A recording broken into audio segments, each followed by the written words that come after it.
Okay, so we're going to talk about Joseph in the Bible, because there's a lot of instances we can see in front of us right now that have to do with crazy fucking experiences that you'll see intertwined between the government, which is, a demonic entity in itself. Look at the mechanisms of control they use, like Hollywood and the music industry, both demonic in their behavior. So here's an example. So the covenant that our founding forefathers had built, with the Constitution, the Pledge of Allegiance, the Bill of Rights, all say one nation under God, indivisible, in other words, undivided. Like, don't fucking divide the country up into sections like they've been trying to for such a long period of time. Taking the Pledge of Allegiance, taking one nation under God out of the Pledge of Allegiance. Yeah, these are critical fails of our demonic government. They know exactly what they're trying to do. They're trying to crack open something that has been a spell. You've got all these sigils in the original 13 colonies that are built into the infrastructure of the cities. They're breaking a covenant with God where millions of people have been chanting one nation under God and taking monetary currency and transferring it amongst each other, which is what you would call a biblical contract. So our forefathers were funny because they had big white wigs and wooden teeth. They're smarter than any of the government that sits in office to this day. When I tell you that they're blind to their own mistakes, and they basically dug their own fucking graves so deep, they dug themselves not just to China, but into the core of the earth, which is, the depiction of hell, I guess you could say. So kind of sitting there pointing and laughing at them right now, because what you give is what you get, motherfuckers. And you've been torturing me for 20 years, taking my ideas, using them for yourself, and not giving me anything in return besides trying to put me in the fucking ground. And I'd like to say, haha, I'm going to call you out, point out your bullshit, talk about your little groups of assholes that like to play fucking games, and your mechanisms of control.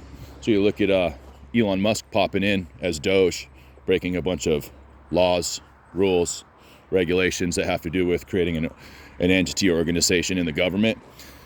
He bypassed Congress entirely with Doge. That never should have happened. They should have verified and made it okay.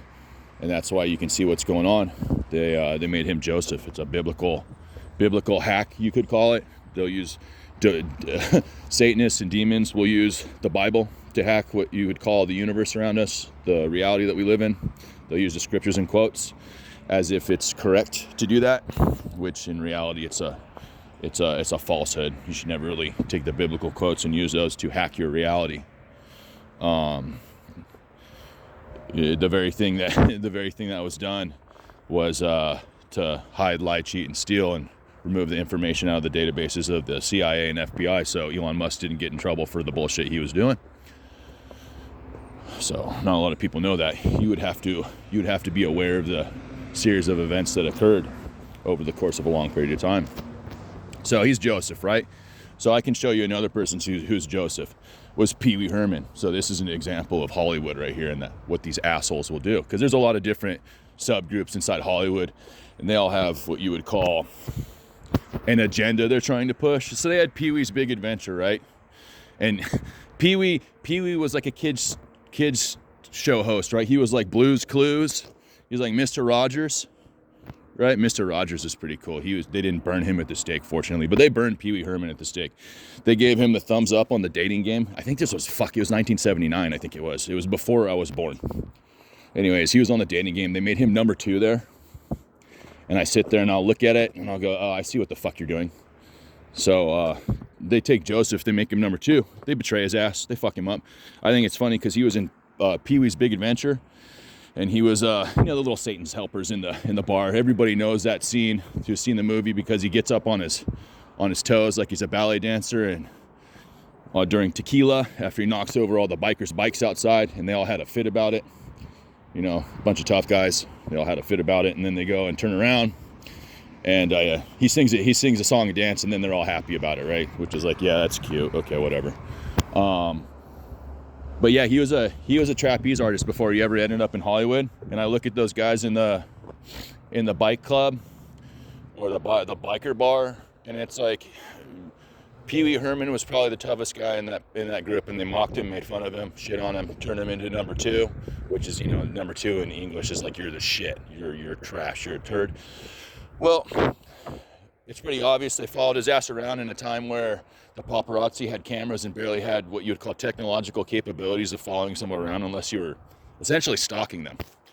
So he was being stalked to the point where he couldn't get laid after he was on the dating show. You know, the show host gave him a thumbs up at the beginning and they made him number 2 and essentially publicly mocked him on TV to where any woman that had seen that wouldn't really want to nail Pee-wee, right? It's like, yeah, good luck getting a fucking date after what Hollywood did to him and what those bikers, part of the club that he was abused in, being the scapegoat of a narcissistic cult, what they had done to him publicly. So that was not just a public humiliation ritual, that was intentional destruction. So these assholes that did that later on chased him around with paparazzi. And so the guy was clean enough with all the stuff that he was doing in his life that the most they could get him for was jerking off in a porn theater or whatever it was. And so they did that and they publicly humiliated him and ruined his fucking career. Now I recently, I've seen a lot of demonic bullshit where they'll stick their tongue out sideways. And I recently saw Pee-wee Herman, because I subscribed to him. I realized that these assholes are trying to do the same fucking shit to me. Anyways, I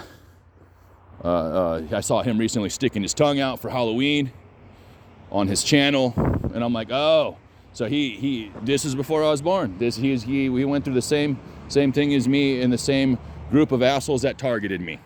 So I don't know why they targeted Pee-wee Herman. I don't know why they targeted me, but these guys look for a scapegoat to blame for their bullshit, and then they proceed to target the guy and put him in the ground. So Pee-wee Herman's no longer with us. The average lifespan of a scapegoat's 39. I outlived that. These assholes couldn't put me in the ground, and now they're looking pretty fucking bad because the history's been around for almost a century, and their behavior and the repeated processes and the series of events are really, they're so describable and so easily repeatable, and understanding how they work, what they do, how they do it, it's undeniable. So you look at what they did with Pee-wee Herman on the dating game. Couldn't get a girlfriend, and then they proceeded to torture him into the ground. Yeah, these bikers, they don't look so fucking hot anymore.